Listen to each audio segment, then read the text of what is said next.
Just give you a quick heads up here on making for the mold or the cage resin. I don't know if you know this, you can get the tinning that you mix in with it. I believe you mix it in with part B, which is the colored part. Make sure that when you get them, so there's a part A and a part B. Best bet is to go to Hobby Lobby, 40% off coupon. Don't go in and unload on them all the time because they'll pull it off the shelf on you, but make sure you shake both of them up really good. And then for mold release, this is, if you're going to get something, make sure you get this particular brand. It's a little pricey. It's about 15-16 bucks a can plus shipping cost. It's well worth the money if you're going to use it. This will actually help stretch out the length of the lifespan of the mold. The problem is you get a lot of fisheye because it actually kind of embeds in the outer layer of the resin. So that's kind of a call you have to make on that if you want to use it or not. It's silicone. This is the best silicone you can get. It's the platinum base type of silicone. There's platinum and tint. Tint is more of a kind of a cheaper, like low run type deal, but you want the platinum base if you're going to do any kind of quantity or volume. The other thing is if you want the Alumilite to set faster, take and put it on, set it down, the base on a flat skillet type deal so it gets warm. Somebody said you can throw them in the microwave, and I'm not for sure on that, but the warmer this is, the faster it'll set. Same thing if you want a longer set time, actually put these in the freezer for a little bit so the temperature drops on them. That'll slow the curing process down. Other than that, you can use the little mix cups that come with it, or I go by weight, so I just got a little gram scale and a mixing cup here. I already did one to kind of figure out the weight, weight-wise. You want to have just a little bit of to goo out the top of your vent holes. And I come up with 8 grams. I don't know how many drams that is on your little measuring cup, so I don't know if you have a little scale. That usually tends to work the easiest, I think. Or you can eye it. It's 1-to-1 ratio, either by weight or by sight. So anyways, go through and do it real quick here. I just want to pop this apart so that we can kind of do it all in one video. We ain't gotta wait for it to cure and set. So basically, it's just simple. It just kind of pops apart there. If you get to do anything, use like a popsicle stick. Don't ever try to use a razor blade on any of it. Actually, once the silicone is slid, it kind of tears and will continue to tear and rip. So try to stay away from using anything sharp on these if you possibly can.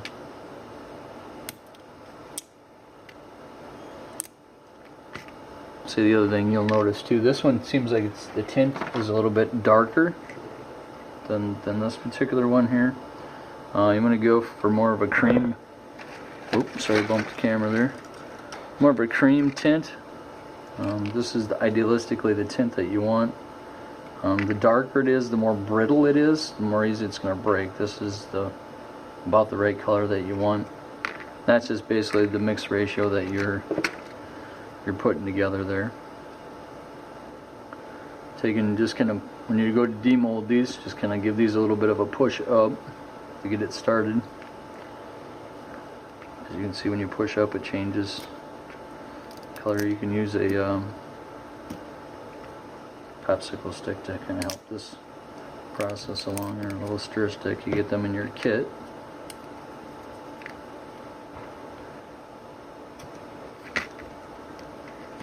I don't have one handy with me right here.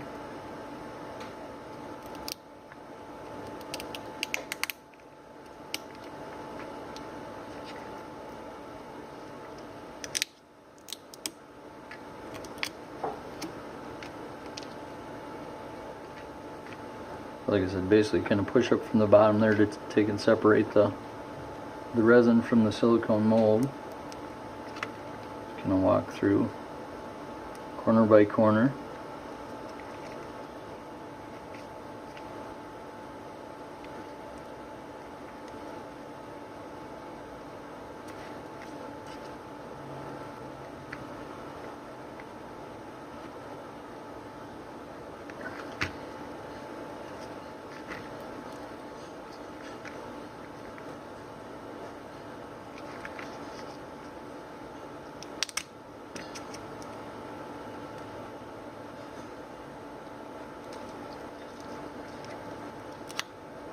I'll say this is the time-consuming part here, trying to get it out without actually breaking it. So,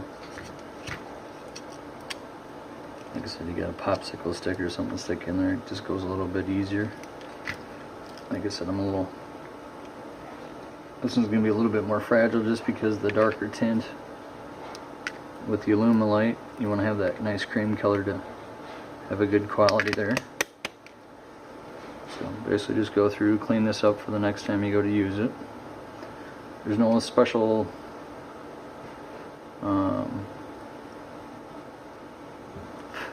storage type stuff to do with it. That has to be done when you're done using it for the particular time. So that all out of the way. So, and basically just go through and kind of just break out your little extra flange pieces. So you know how to do that part of it, obviously. If you want to do an inspection, just basically kind of hold it up to a light, and if there's any little air pockets or anything in there, you'll see in the stems if they're big enough. Sometimes you get some small ones in there that you can't see, but this one looks pretty good. There's a little bitty one right here. I'll kind of go through and show you kind of how to work those out of there.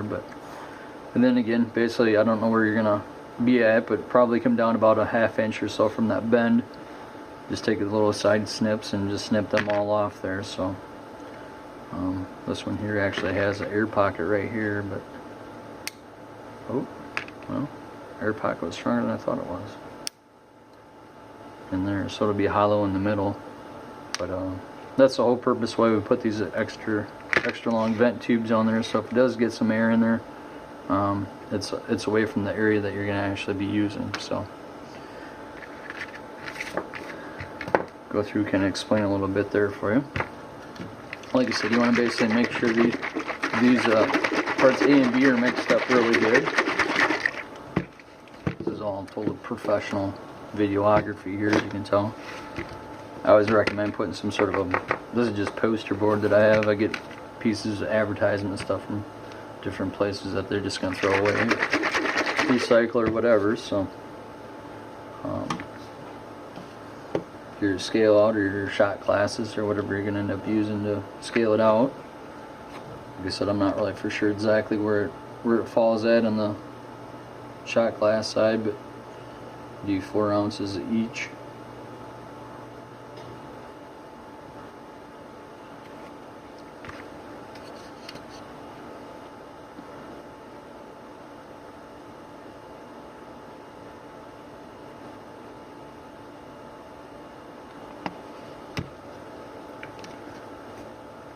And then when you're mixing this, you can kind of see in there it's got 2 parts to it. Mix it up so it's like almost like a real light diluted coffee kind of color to it, so it's consistent all the way throughout, or cream soda or something like that. Main thing is you're looking for a nice consistent color here. I'm not timing this, but usually about 15 to 25 seconds is a good stir time. While you're doing this, try not to add any additional little air into it as you're going through mixing it up if you can.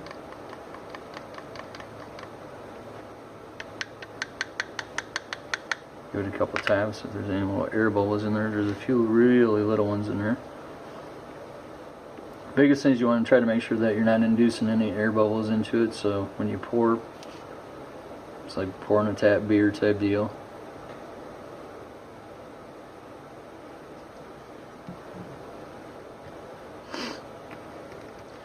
If you leave this flat, I don't know, some people like doing them flat. I personally like putting an angle on it. That way it just, I think it helps eliminate the possibility of actually capturing any air in there.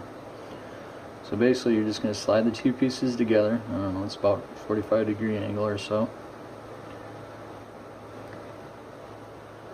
Kind of push down as even as you can.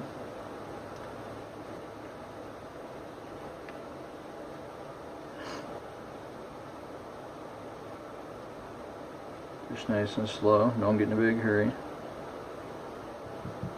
Okay, once it starts goozing up, there's a little bit of space left in between the two molds. going to do one final push to make sure it goes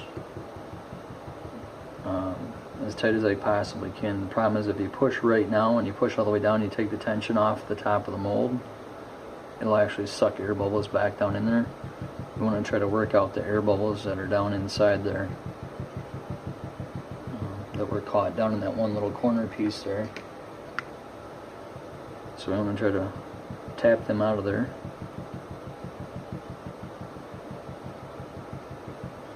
And if you watch, it'll start eventually here, it's going to start turning to that lighter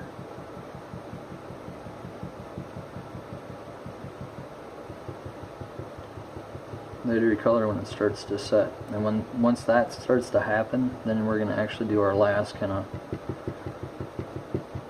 hard push to set the two molds together. You want to push as hard as you can. The harder you push and the tighter they get together, the less material you have sandwiched in between there. If you do a really good job, either you ain't going to have any, or it's going to be smaller or thinner than like Scotch tape. It'll be almost paper thin. You'll be able to see almost see right through it. So.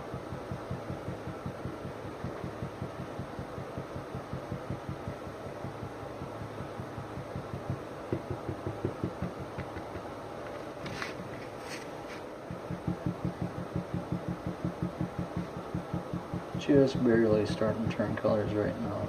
Like I said, if you heat the mold up a little bit more, one little final push here.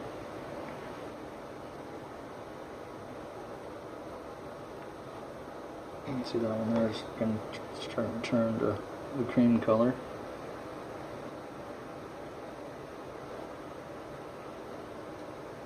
Let's see if we can hold some pressure down on here.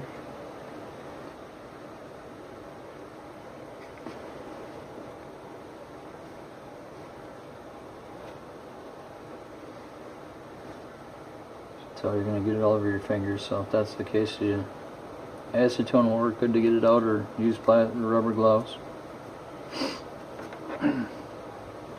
Well, these are still kind of somewhat gooey, I would call it. Taking take them top pieces off there, so that way when you go to demold it, they just slide right down the tube, or if you leave the little kind of mushroom deal on the top,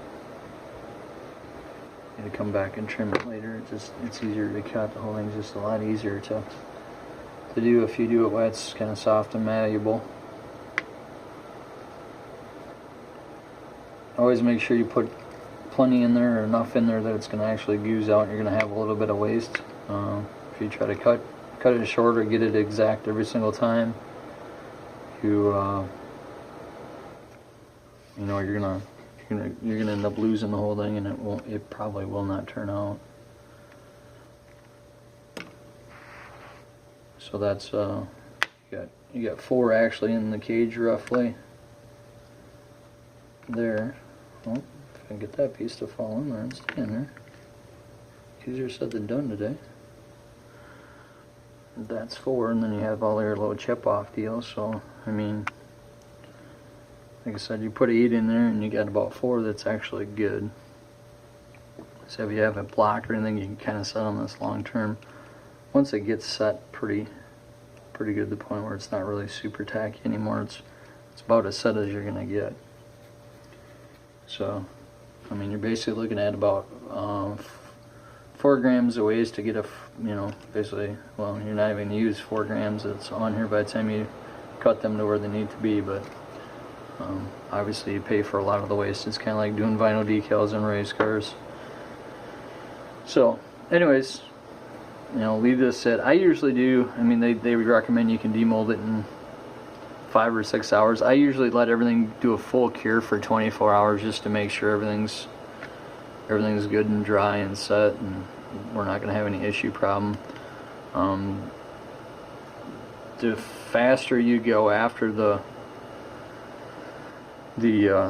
silicone, the mold, the higher production you do, the faster you do it. If you're running the short runs, it'll actually chews and it kind of actually eats into the silicone. So like I said, the best thing to do is do a 24-hour, you know, just make one a day. You can have 365 of them in a year. So if you know you get an order coming up or whatever, we'll fill it ahead of time. So anyways, that's kind of it in a nutshell. If you get any questions or there's something you're unclear about, just shoot me a text or give me a call or whatever, email, and we'll go from there.